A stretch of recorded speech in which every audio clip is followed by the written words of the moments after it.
네, 안녕하세요. 주식은 역시 기리기리스의 기리십니다. 안녕하세요, 기리분들. 자, 오늘부터는 추석이 시작합니다. 기리분들, 와, 이렇게 쉬어도 되나 싶을 정도로 푹 쉬시고요. 그리고 저 길이 또 오늘 대전으로 기부를 한번 다녀오려고 하는데 조심히 잘 다녀오도록 하겠습니다. 기리분들 알고 계시죠? 저 길이시 이렇게 갈 수 있는 것도 다 여러분 덕분이라는 거 저 길이 진심으로 그렇게 생각하고 있습니다. 어쨌든 오늘의 경제 공부 빠르게 확인하고 마무리해 보도록 하겠습니다. 같이 공부하시죠. 렛츠 기릿! 자, 오늘 내용은 심플하게 보도록 하겠습니다. 일단 어제 미국 증시는 나스닥이 0.2% 상승하고 마무리가 되었어요.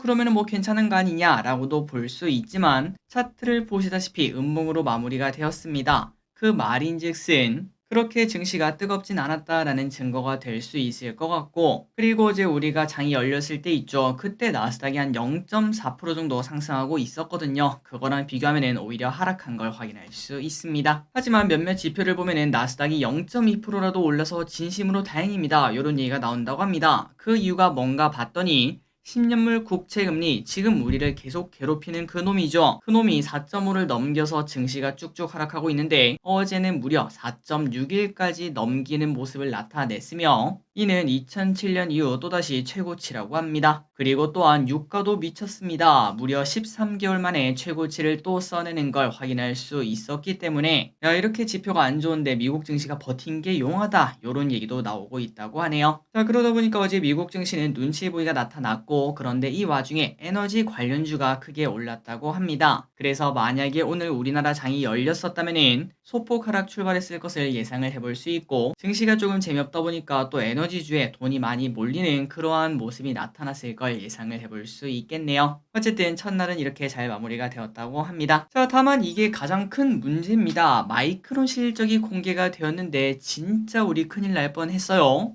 방금 전에 말씀드렸다시피 만약에 오늘 증시가 열렸다면 그냥 소폭 하락 출발할 뻔 했는데, 그런데 반도체는 그 와중에 급락을 할 뻔했습니다. 진짜 이걸 보면은 야, 진짜 추석이라 다행이다, 웬일이냐, 이런 얘기를 해볼 수 있을 것 같은데, 아니 길이 마이크론 테크놀로지 0.4% 올랐는데 왜 그래? 그런데 시간 내에서 마이너스 4%나 급락하는 모습을 나타냈다고 합니다. 자, 그렇다면 그 이유가 뭘까요? 당연히 실적 발표 때문이겠죠. 실적이 어땠나 봤더니 일단 영업적자는 이어지는 모습을 나타냈고, 하지만 그 와중에 적자 폭은 전 분기에서 축소되는 모습. 그렇기 때문에 야, 바닥은 친 거 맞다, 이런 얘기는 충분히 해볼 수 있다고 합니다. 그리고 마이크론 CEO는 컨퍼런스 콜에서 내년은 AI 데이터 센터의 기대감으로 업계 평균 수익을 회복할 것, 이렇게도 말을 했기 때문에 충분히 긍정적이지 않나라는 얘기를 해볼 수 있거든요. 하지만 무려 4%나 급락한 이유가 뭔가 봤더니 컨센 대비 실적이 실망스럽게 나왔다고 합니다. 그러니까 회복은 했으나 회복의 강도가 그리 세지는 않았다는 거고,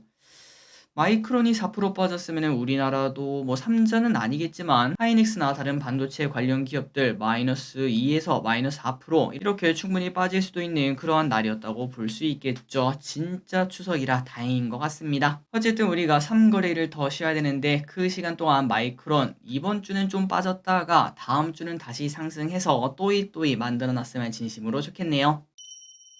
다음입니다. 하지만 반도체에 대한 호재는 당연히 존재하고 있습니다. 반도체 장비 규제 유예 무기한 연장. 자, 오늘 10월 11일 삼성전자와 SK하이닉스의 대중국 반도체 장비 수출 통제 유예 조치가 만료가 되는데, 관계부처에 따르면 이 유예 조치가 무기한 연장될 것으로 보인다고 합니다. 정부 관계자는 협상 분위기가 긍정적이다, 이러한 이야기를 했고요. 아마도 이번 주나 다음 주 초 관련 내용을 통보할 것으로 보인다고 하네요. 이러한 소식이 우리나라 반도체 업계에게는 당연히 좋은 소식이 되길 진심으로 바라고, 다만 이 와중에 언제 또 정책이 바뀔지 모른다는 거, 미국과 중국이 투닥투닥하고 있기 때문에 갑자기 또 불똥이 튈 수 있다는 그러한 불안감은 당연히 남아있다고 합니다. 어쨌든 뭐 그렇다고 하더라도 진짜 다행이라고 볼 수 있고요. 참고로 반도체 장비 규제 이게 왜 그렇게 중요한가 봤더니 SK하이닉스의 우시 공장의 디램 생산 비중은 전체의 40% 수준이나 된다고 하며, 삼성전자의 시안 공장도 낸드 플래시 생산량에서 30% 후반대를 차지하고 있다고 합니다. 그런데 반도체는 지속적으로 업그레이드를 해야 되지 않겠습니까? 하지만 이 정도로 많이 생산을 하는데 그 반도체가 갈수록 구닥다리가 되면은 당연히 그 피해는 이만저만이 아니다 라고 얘기를 해볼 수 있겠죠. 하지만 규제 유예가 무기한 연장이 된다, 이런 얘기가 나오고 있다고 합니다. 다음입니다. 환율이 미쳐 날뜁니다. 1357원이라니 진짜 말도 안 된다라는 이야기가 나오죠. 페드의 엄포가 나온 후 1350원을 뚫고 나서 이제는 1360원까지 가는 걸 확인할 수 있습니다. 그리고 이런 상황이다 보니까 우리나라 증시에서 외국인의 매수를 찾을 수가 없죠. 자, 이 와중에 가장 중요한 건 이겁니다. 고점이 어딘데 분명 어딘가 고점은 있긴 하거든요. 그래서 그 고점이 어딘가 봤더니 달러당 1390원 여기 가능성까지 나오고 있다고 하며 분명 우리가 한두 달 전에 공부를 했었습니다. 그때는 1350원이면 무조건 고점, 1340원이 사실상 천장이다 이런 얘기를 우리가 많이 봤었는데 하지만 그 사이에 연준의 스탠스가 여전히 매파적인 걸 확인할 수 있어서 전망도 같이 올라가는 걸 확인할 수 있다고 합니다. 그래서 신한은행은 연준의 금리 인하 가능성이 내년 하반기가 되어야 된다는 그러한 가능성 플러스 그리고 중국 경제에 대한 여전한 경계감 이러한 부분 때문에 4분기 환율은 1290원에서 1390원 이렇게 예상을 하고 있다고 합니다. 그래서 환율이 이렇게 급등하다 보면은 당연히 증시는 안 좋다라고 볼 수 있겠죠. 외국인의 탈출이 이어질 수밖에 없습니다. 하지만 우리가 매번 또 긍정적으로 생각하자면은 결국은 또 오름이 있으면 내림이 있는 거 아니겠습니까? 환율이 이렇게 급하게 올라간다는 거는 보통 모든 자산이 마찬가지입니다. 뭐든 마지막에 갑자기 급하게 쭉 올라가면은 대부분은 그게 고점인 걸 확인할 수 있죠. 그래서 환율도 최근 들어 조금 급하게 올라가는 경향이 좀 있는데 이게 또 고점이길 진심으로 바라고 그러고 난 다음에는 당연히 외국인의 매수가 연속적으로 들어올 수 있기 때문에 그 시절이 분명 올 거기 때문에 나름은 긍정적으로도 볼 수 있을 것 같습니다. 이미 또 오를 대로 올랐으니까요. 다음입니다. 이건 진짜 좀 답이 없습니다. 국제유가도 미쳤다는 소식. 지금은 삼고 시대라는 말이 있습니다. 환율도 높고 금리도 높고 그리고 나머지 한 개는 바로 유가인데 특히 유가가 왼쪽에 보다시피 94.23달러까지 올라갔다는 소식입니다. 얼마 전만 하더라도 90달러 넘겨가지고 뉴스에서 도배가 되었던 걸 확인할 수 있는데 하지만 이제는 94까지 왔고 실제로 이런 상황이다 보니까 이번 달 S-오일은 12% 상승, 흥구석유는 45%나 급등하는 모습을 보였다고 합니다. 다만 여기에 대해서는 기르분들 우리가 우리 월초 아니죠 거의 지난달부터 유가가 계속 오른다 이런 얘기를 확인을 했었습니다. 그래서 만약에 발빠르게 움직였다면은 충분히 9월달 증시가 나빴는데도 불구하고 유가 관련주로 괜찮은 수익을 낼 수도 있었겠죠. 어쨌든 유가가 이렇게 급등하고 있고 관련주도 이렇게 오르고 있는데 여기서 중요한 거는 유가가 더 올라갈 수 있다는 공포가 나오고 있습니다. 그 이유는 우리가 항상 공부했던 그 이유입니다. 유가가 계속 올라가면은 인플레 걱정 당연히 생길 수밖에 없고 안 그래도 금리 때문에 증시가 안 좋은데 추가 하락 가능성이 또다시 나올 수 있다는 게 가장 큰 공포라고 볼 수 있습니다. 그리고 이 와중에 유가 100달러 간다, 110달러 간다 별의별 전망이 있는 걸 확인할 수 있는데 오늘은 그 반대로 이제 유가가 더 이상 안 오를 수 있다 이 전망을 보자면은 중동 산유국의 5월에서 9월 냉방 시즌이 종료가 되면서 원유 수요가 감소할 수 있다 이러한 요인 때문에 더 이상 유가 상방은 좀 제한될 것 이러한 전망도 있다고 합니다. 자, 우리가 매번 말씀드렸다시피 원자재 흐름은 맞출 수 없기 때문에 어느 쪽으로 갈지는 잘 모르겠지만 개인적으로는 어느 쪽으로 가든 제발 증시에는 큰 영향을 주지 않았으면 좋겠다라는 생각을 계속하고 있습니다. 다음입니다. 쇼폼이 대세. 자, 어제 우리가 온라인 여활동에 대한 소식을 한번 봤었습니다. 거기서 10대는 쇼폼에 하루 평균 60분이 넘는 시간을 쓴다고 알려들었었는데요. 그만큼 쇼폼이 지금 이젠 대세가 되었다는 걸 확인할 수 있죠. 그러다 보니까 우리나라 기업도 쇼폼에 대해서 공을 들이고 있는 상황이라고 합니다. 그렇다면 네이버는 뭐라고 있는가? 다음 달부터 쇼폼 기능 강화에 초점을 둬 앱을 개편하고 11월에 정식 서비스에 돌입을 한다고 합니다. 또한 매달 8개 이상의 쇼폼을 만드는 조건으로 15만원의 활동비를 창작자에게 지원하는 등 창작자 육성에도 힘을 쏟고 있다고 하네요. 그리고 카카오도 예외는 아닌데요. 요즘 카톡 키면은 펑 기능 보신 적 있으실 거라고 생각합니다. 카톡에 펑 기능을 추가해 쇼폼 서비스 확대에 나섰다고 하며 참고로 지난 8월 스마트폰 이용자의 표본을 조사한 결과 쇼폼의 1인당 월 평균 시간은 46시간이나 된다고 하니까 모든 기업 특히 카톡마저 쇼폼에 뛰어드는 걸 우리가 확인할 수 있다고 합니다. 저끼리 또 안 본다 하지만 진짜 요즘 슬금슬금 시간이 늘어나서 다 합치면 한 20분 정도는 보는 것 같아요. 진짜 말 그대로 딱 그 단어가 맞는 것 같아요. 뇌 비우고 보기에 딱 좋기 때문에 사람들이 그만큼 딱 어디 이동할 때나 아니면 화장실에서나 혹은 밥을 먹을 때나 그때 아마 많이 보지 않겠나라는 생각을 해봅니다.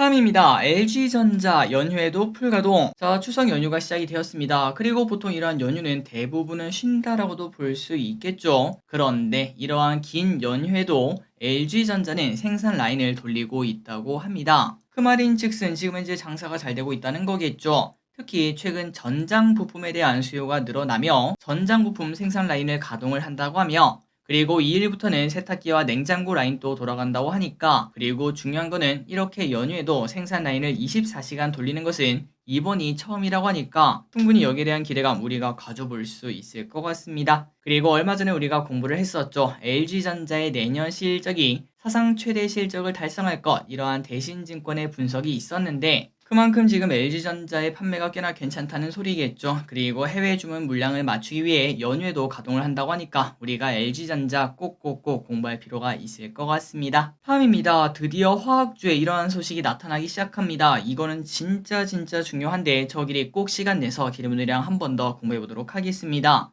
어쨌든 간단하게 보자면은 롯데케미칼 흑자 전환할까? 자, 롯데케미칼은 작년부터 5분기 연속 적자를 이어오고 있습니다. 그런데 포인트가 뭐냐? 이번 3분기에 드디어 흑자 전환을 할 수 있다, 이런 얘기가 나오고 있다고 하네요. 자, 기름들이 아시다시피 화학주는 진짜 대표적인 반도체보다 더 심한 시크리컬 사업입니다. 그러니까 벌 때는 왕창 벌었다가 못 벌 때는 왕창 못 벌었다가, 야, 그렇게 사이클이 심해도 되나 싶을 정도로 엄청나게 심한 걸 확인할 수 있는데, 그런데 이 롯데케미칼도 시가총액이 몇 조 원이 넘는 큰 기업이거든요. 하지만 요 기업도 5분기 연속 적자를 하다가 드디어 흑자 전환에 성공을 한다고 합니다. 그리고 여기서 중요한 거는 다른 화학주도 이제 좀 비슷한 흐름을 나타내지 않을까라는 예상을 해볼 수 있겠죠. 그리고 코로나 때 기억하시는지 모르겠지만 그때 당시 몇몇 화학주는 10배인가 뭐 그렇게 급등하는 모습을 나타내기도 했었습니다. 테마주도 아닌데 실적 기대감으로도 그렇게 오를 수 있기 때문에 충분히 화학주는 우리가 저점 공부를 할 필요가 있다라고 볼 수 있겠죠. 어쨌든 말이 조금 길었는데 롯데케미칼에 대한 내용을 조금 더 보도록 할게요.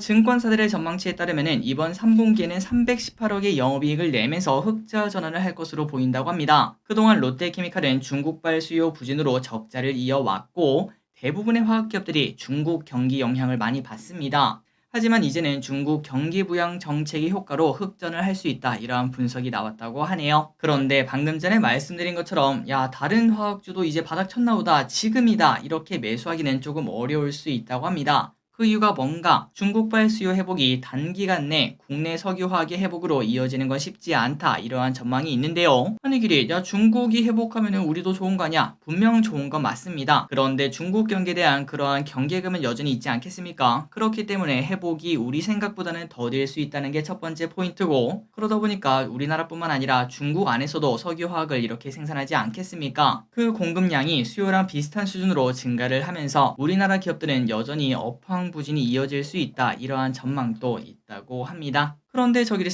다음에도 한번 공부를 해보겠지만 일단 개인적인 생각으로는 우리 반도체 샀던 거 기억하시면 될 것 같습니다. 올해 초 진짜 전망 안 좋았죠. 적자가 얼마니? 하이닉스가 뭐 적자를 냈니? 그런 얘기를 했던 거 여러분들 기억하고 계실 겁니다. 그런데 그때가 바로 매수 기회였죠. 하이닉스도 벌써 50%가 급등하는 모습을 나타낸 걸 확인할 수 있습니다. 그런 것처럼 화학주도 마찬가지로 바닥이라는 그 신호만 딱 나온다면은 그때부터는 주가 회복이 빠르게 올라갈 수도 있기 때문에 우리가 이 부분은 조금은 관심 가지고 화학 쪽을 공부할 필요가 있다고 생각합니다. 어쨌든 추후에 꼭 시간 내서 같이 공부를 해보도록 할게요. 다음입니다. 이번 추석은 편안할 수 있을까? 9월달은 조금 끔찍한 한 달이었죠. 이제 우리의 관심은 바로 10월입니다. 그래서 단순 통계이긴 하지만 과거 데이터를 보자면은 최근 13년간 추석 전 5거래일은 평균 코스피는 0.4% 정도 하락을 했다고 하며, 그러니까 지금이랑 뭐 비슷하다고 볼 수 있겠네요. 그런데 그 이후 5거래일 동안은 평균 0.7%가 상승을 했다고 하니까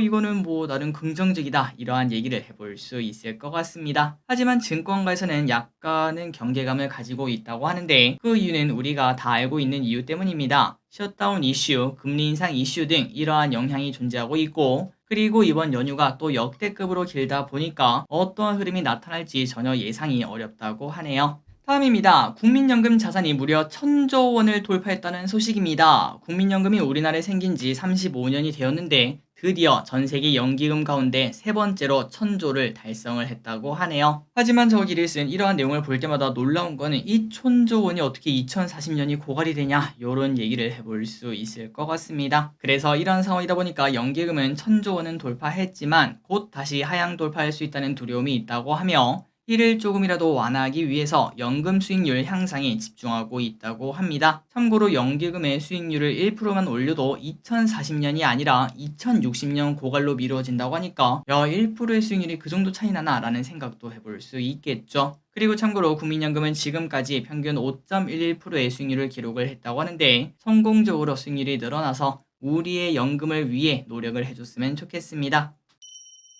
다음입니다. 오랜만에 날씨 이야기 보도록 할게요. 이상기후는 이어지고 있다. 올 여름에 북반구가 무더위에 시달렸었죠. 그런데 이제는 남반구에서도 더운 날씨가 이어지고 있다고 합니다. 최근 브라질, 파라과이, 페루 등에서는 섭씨 40도가 넘는 더운 날씨가 이어지고 있으며 1961년 이래 가장 더운 겨울을 보냈는데 봄철까지 그 날씨가 이어지고 있다고 하네요. 그렇다면 그게 뭐 때문인가? 바로 엘니뇨 때문이라고 볼 수 있습니다. 고온은 계속 이어지고 내년에는 더 오를 수 있다. 이러한 전망이 나오고 있으니까 내년을 생각하면은 지금은 오히려 시원하다. 뭐 이런 얘기까지 해볼 수 있다는 거겠죠. 한편 지구의 허파라고 불리는 아마존조차 기후 위기로 말라가고 있어서 걱정되는 상황이 계속 이어지는 걸 확인할 수 있다고 합니다. 다음입니다. 올리브유 가격이 너무해. 자, BBQ가 지금 사람들에게 조금의 비판을 받고 있다고 합니다. 그 이유가 뭔가 봤더니 BBQ 하면 뭐죠? 맞습니다. 황금 올리브죠. 그런데 BBQ가 그 올리브를 포기한다 이러한 소식이 떴습니다. 그래서 BBQ가 뭐 어떻게 하는가 봤더니 다음 달부터 모든 제품에 쓰이는 올리브유 대신에